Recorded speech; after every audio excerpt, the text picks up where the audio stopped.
2020년 7월 21일 화요일 지혜로운 큐티 생활 시작하도록 하겠습니다. 오늘 말씀은 이사야 8장 9절에서 22절 말씀이고요. 고등부 운동원들은 고등부 카톡방에 보내드린 이미지 참고하시면서 함께 말씀 나누면 좋겠습니다. 여호와께서 내 손을 굳게 잡으시고 이렇게 말씀하셨다. 너희는 이 백성의 길을 따라가지 마라. 너희는 이 백성이 말하는 반역에 끼어들지 말라. 그들이 두려워하는 것을 두려워하지 말고 무서워하지도 말라. 너희는 오직 만군의 여호와 주님만을 거룩하다고 하여라. 주님만이 너희가 두려워하며 떨어야 할 분이시다. 여호와께서는 너희의 피난처가 되시지만 이스라엘과 유다에게는 거치는 돌과 걸려 넘어질 바위가 되시며 예루살렘 백성에게는 함정과 올가미가 되신다. 많은 사람이 이 바위에 걸려 넘어져 다시는 일어나지 못할 것이며 덫에 걸린 채로 사로잡힐 것이다. 나는 이 모든 것을 적어서 여호와께서 하실 일의 증거로 삼을 것이다. 나는 이 증거의 말씀을 다음 세대에 전해줄 내 제자들에게 맡길 것이다. 여호와께서 야곱 집안을 부끄럽게 여기시지만 나는 주를 의지하며 기다릴 것이다. 보아라, 내가 여기에 있고 여호와께서 내게 주신 아이들도 여기에 있다. 우리는 이스라엘 백성을 위한 표적이며 증거이다. 만군의 여호와께서 우리를 보내셨다. 사람들이 말하기를 소곤대고 중얼거리며 죽은 사람을 불러내 점을 치는 무당과 점쟁이들에게 물어보라고 한다. 그러나 마땅히 자기 하나님께 물어보아야 하지 않겠느냐? 어찌하여 산 사람이 죽은 것에게 묻느냐? 너희는 여호와의 가르침을 따르고 그가 주시는 증거의 말씀을 지켜야 한다.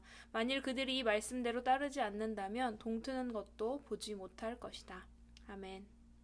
이사야는 오직 하나님만이 우리가 섬겨야 할 분, 우리가 두려워해야 할 분임을 아는 사람이었습니다. 그렇기에 이사야는 유다 백성들에게 하나님의 말씀대로 순종하며 살아가야 한다고 외칩니다.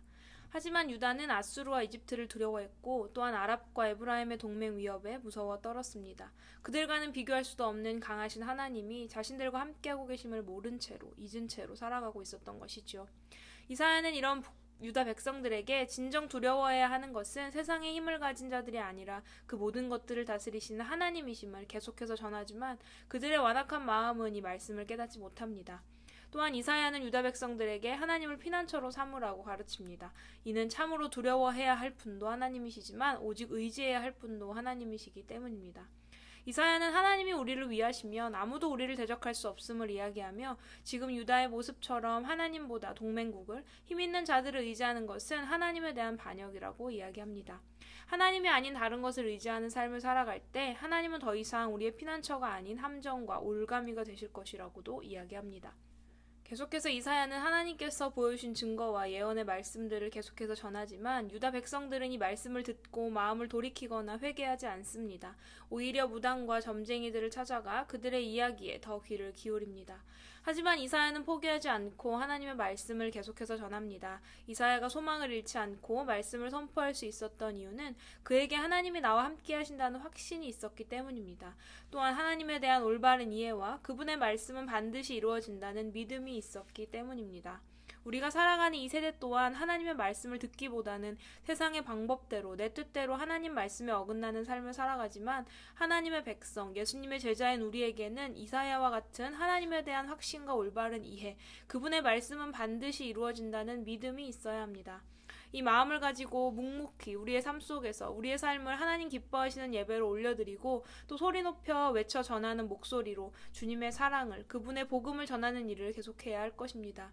이런 일을 감당하는 우리에게 어려움과 편견, 감당할 수 없는 삶의 무게들이 다가온다 할지라도 하나님이 우리를 위하시면 아무도 우리를 쓰러뜨릴 수 없고 상하게 할 수 없음을 확신함으로 나아갑시다.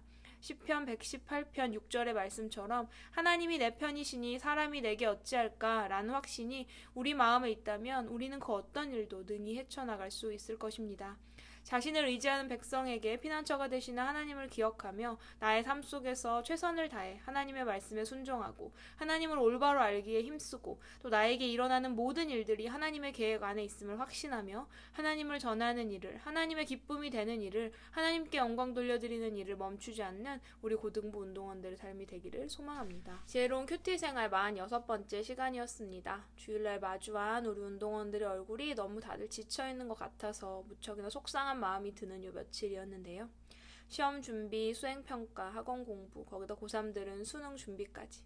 거기다 그것들 외에도 우리 운동원들이 겪고 있는 많은 감정적인 어려움도 있을 것이라 생각됩니다. 우리 운동원들을 위해 늘 기도하고 있습니다. 기도 제목 있으시면 저에게 개인적으로 카톡 주세요. 그러면 위에서 꼭 기도할게요. 여러분들을 위해 제가 할 수 있는 가장 귀하고 큰 것이 기도라고 생각합니다. 세상 사람들이 보기에 별것 아닌 것이겠지만 하나님께 기도하는 것은 무척이나 크고 귀한 것임을 아시죠? 함께 기도 제목 나누며 기도하면 좋겠습니다.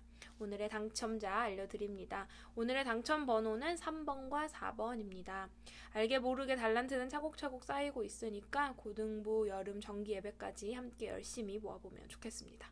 이어서 오늘의 퀴즈 드립니다. 첫 번째. 이사야는 유다 백성들에게 하나님을 진정 땡땡땡하고 땡땡땡으로 삼으라고 이야기합니다. 그분은 참으로 땡땡땡 해야 할 분이지만 또 땡땡 해야 할 분이시기 때문입니다. 빈칸에 알맞은 말을 넣어 문장을 완성해 주세요. 두 번째.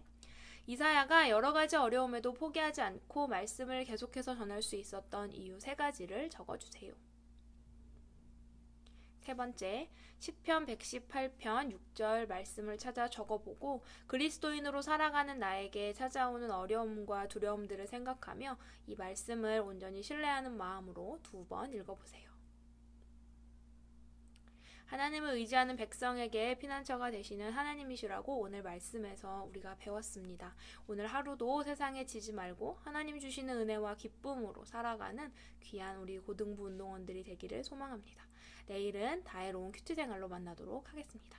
샬롬.